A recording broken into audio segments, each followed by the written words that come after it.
Last time on Starbirth, we meet Bear and his son Littlefoot.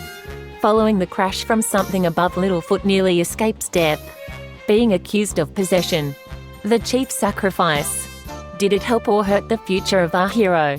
Find out now on Starbirth.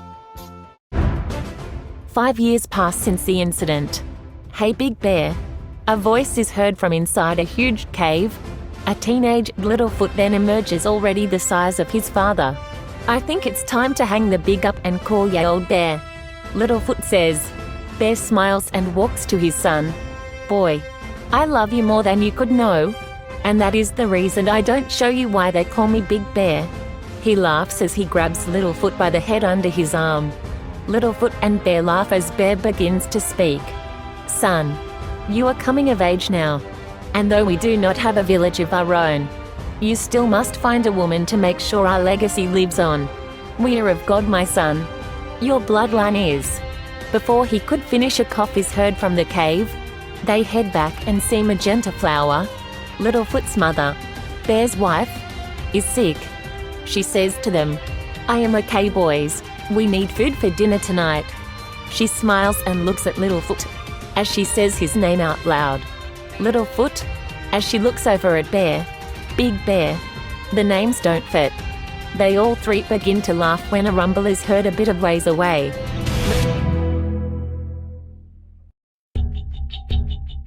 Littlefoot quickly touches the ground and waits for the shockwave as he counts. He stands up and says, It's back at the old village. Something's wrong. As he turns around away from the man, looks at his mother.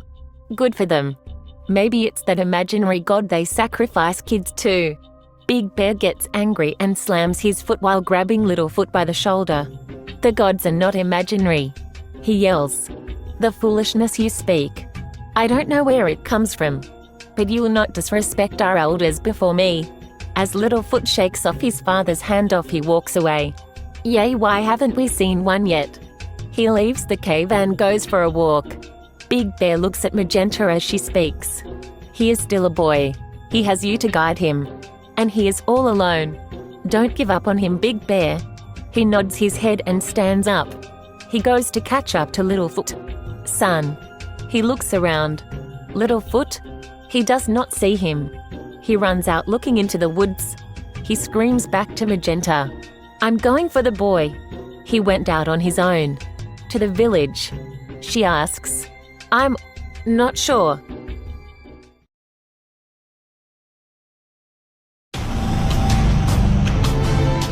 He runs out running toward the village. The closer he gets, the warmer the air gets. It's getting harder to breathe. He thinks to himself when a flash of fire is seen coming from a hut. He walks in and sees King Phoenix with blood all over him, shaking in a corner. Phoenix, is that you? He asks. Phoenix looks up terrified. Is that you, Big Bear? I'm sorry, my nephew. You were right. Your father was right. My son.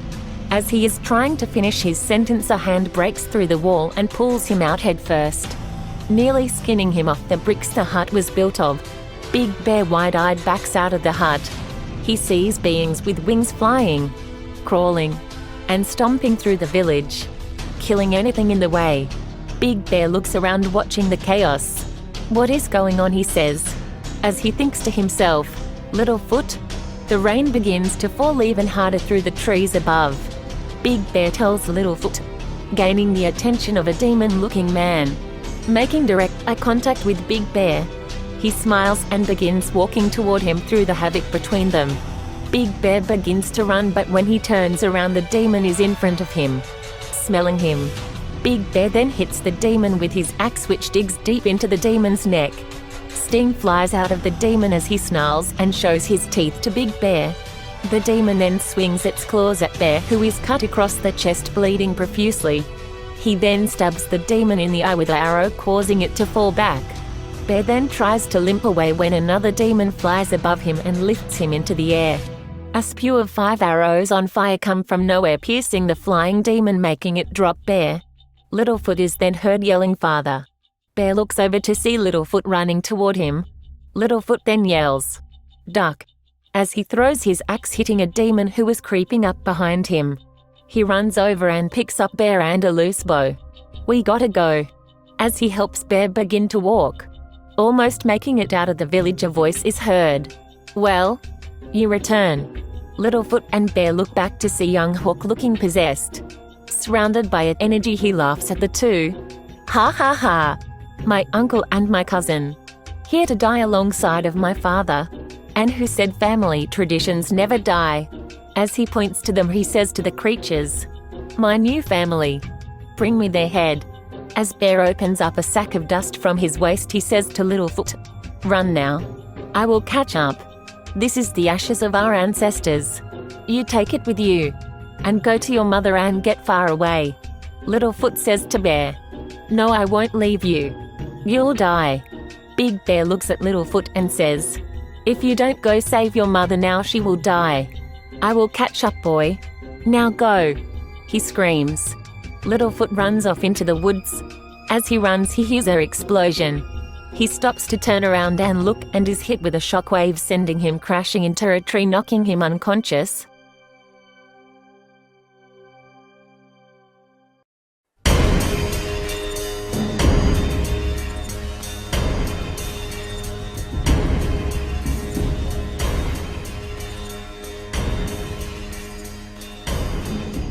Waking up under a small waterfall, Littlefoot jumps up to his feet, wondering what happened. As he stands to his feet, he sees a pack of wolves who look like they just got done eating. Blood all over their faces as the alpha stares at Littlefoot, making sure his pack is safe. Littlefoot then walks off along the stream and notices he is back at the same stream as before. He looks around and realizes he is near the village still. He looks in the direction of the village when a bloody villager stumbles out and falls out. He coughs up blood as Littlefoot approaches. Littlefoot notices it's one of the guards who tried to throw him into the fire. He sees that the guard has a wound that he could easily patch. The guard looks up in fear and says, "Littlefoot, is that you?" Cough, cough. "I knew you were alive.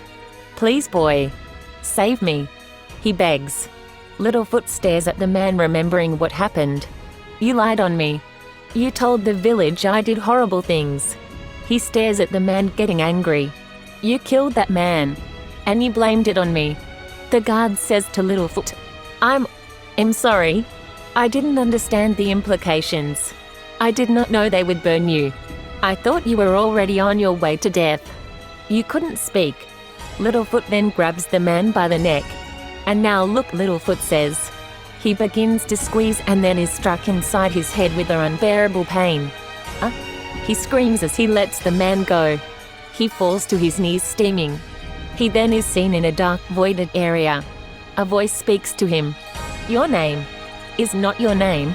Even in the darkness, he sees another dark matter come from within. A voice speaks again.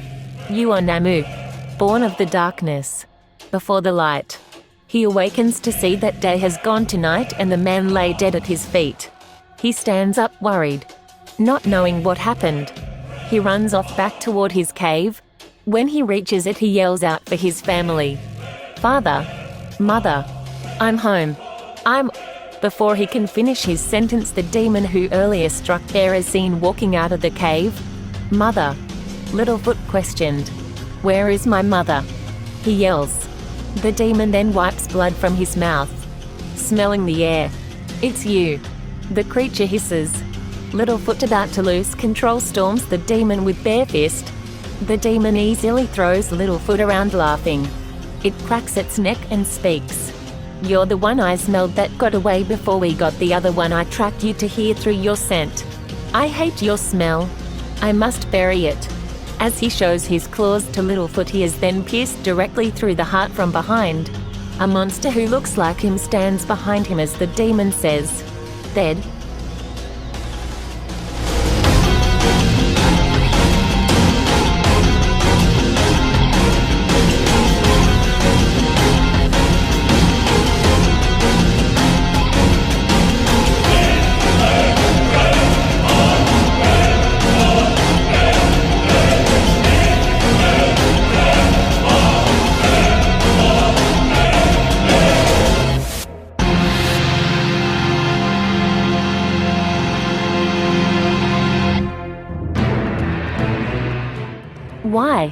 A light then evaporates the demon.